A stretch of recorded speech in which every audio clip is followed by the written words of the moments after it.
Sahabat PS Media, kurikulum merdeka sudah tidak asing lagi di telinga kita. Namun apakah sahabat sudah literate dengan prinsip pembelajaran dan asesmen kurikulum merdeka? Kali ini kita akan paparkan prinsip pembelajaran dan asesmen untuk memperkaya hazanah berpikir sahabat semua. Prinsip pembelajaran kurikulum merdeka.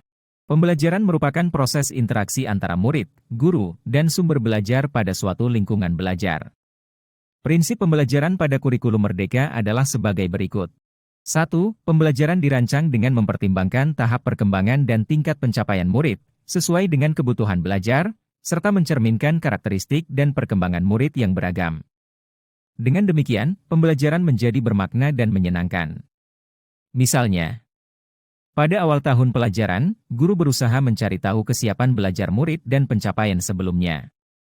Melalui dialog dengan murid, sesi diskusi kelompok kecil, tanya jawab, pengisian survei angket, dan atau metode lainnya yang sesuai. Guru juga dapat merancang atau memilih HTP sesuai dengan tahap perkembangan murid, atau mengacu ke tahap awal. Guru bisa menggunakan atau mengadaptasi contoh tujuan pembelajaran, ATP, dan modul ajar yang disediakan oleh Kemendikbudristek. 2. Pembelajaran dirancang dan dilaksanakan untuk membangun kapasitas murid menjadi pembelajar sepanjang hayat. Cara penerapannya. Guru mendorong murid untuk melakukan refleksi untuk memahami kekuatan diri dan area yang perlu dikembangkan. Guru senantiasa memberikan umpan balik langsung yang mendorong kemampuan murid untuk terus belajar dan mengeksplorasi ilmu pengetahuan. 3. Proses pembelajaran mendukung perkembangan kompetensi dan karakter murid secara holistik. Contoh. Guru menggunakan berbagai metode pembelajaran yang bervariasi dan untuk membantu murid mengembangkan kompetensi.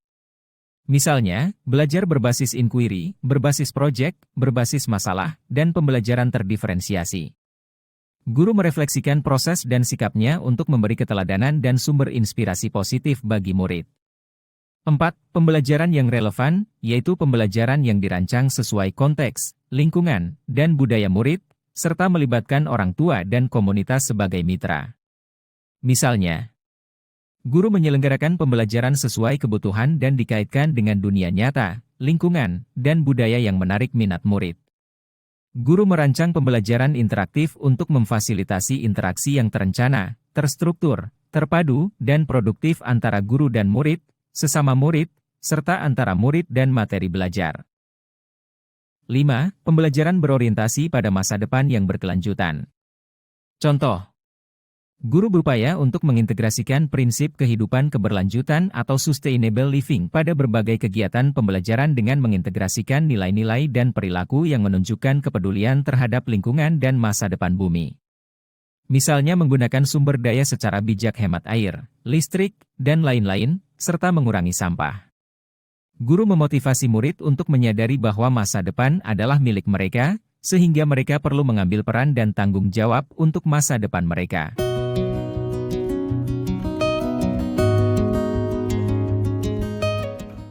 Prinsip asesmen kurikulum merdeka. Asesmen atau penilaian merupakan proses pengumpulan dan pengolahan informasi untuk mengukur pencapaian hasil belajar murid. Prinsip asesmen adalah sebagai berikut. 1. Asesmen merupakan bagian terpadu dari proses pembelajaran, fasilitasi pembelajaran, dan penyediaan informasi yang holistik, sebagai umpan balik untuk guru, murid, dan orang tua wali agar dapat memandu mereka dalam menentukan strategi pembelajaran selanjutnya. Contoh. Guru menguatkan asesmen di awal pembelajaran yang digunakan untuk merancang pembelajaran sesuai dengan kesiapan murid. Guru merencanakan pembelajaran dengan merujuk pada tujuan yang hendak dicapai dan memberikan umpan balik agar murid menentukan langkah untuk perbaikan ke depannya. 2. Asesmen dirancang dan dilakukan sesuai dengan fungsi asesmen tersebut, dengan keleluasaan untuk menentukan teknik dan waktu pelaksanaan asesmen agar efektif mencapai tujuan pembelajaran. Penerapan. Guru memikirkan tujuan pembelajaran pada saat merencanakan asesmen dan memberikan kejelasan pada murid mengenai tujuan asesmen di awal pembelajaran. Guru menggunakan teknik asesmen yang beragam sesuai dengan fungsi dan tujuan asesmen. Hasil dari asesmen formatif digunakan untuk umpan balik pembelajaran, sementara hasil dari asesmen sumatif digunakan untuk pelaporan hasil belajar. 3. Asesmen dirancang secara adil, proporsional, valid, dan dapat dipercaya atau reliable untuk menjelaskan kemajuan belajar, menentukan keputusan tentang langkah selanjutnya, dan sebagai dasar untuk menyusun program pembelajaran yang sesuai ke depannya. Misalnya, guru menyediakan waktu dan durasi yang cukup agar asesmen menjadi sebuah proses pembelajaran dan bukan hanya untuk kepentingan menguji. Guru menentukan kriteria sukses dan menyampaikannya pada murid, sehingga mereka memahami ekspektasi yang perlu dicapai. 4.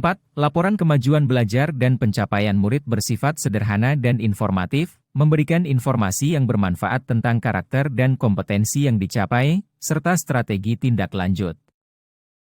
Bagaimana guru menerapkannya di kelas?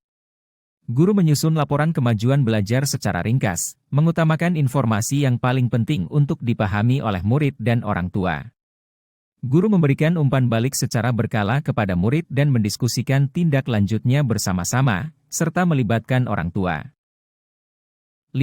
Hasil asesmen digunakan oleh murid, guru, tenaga kependidikan, dan orang tua wali sebagai bahan refleksi untuk meningkatkan mutu pembelajaran.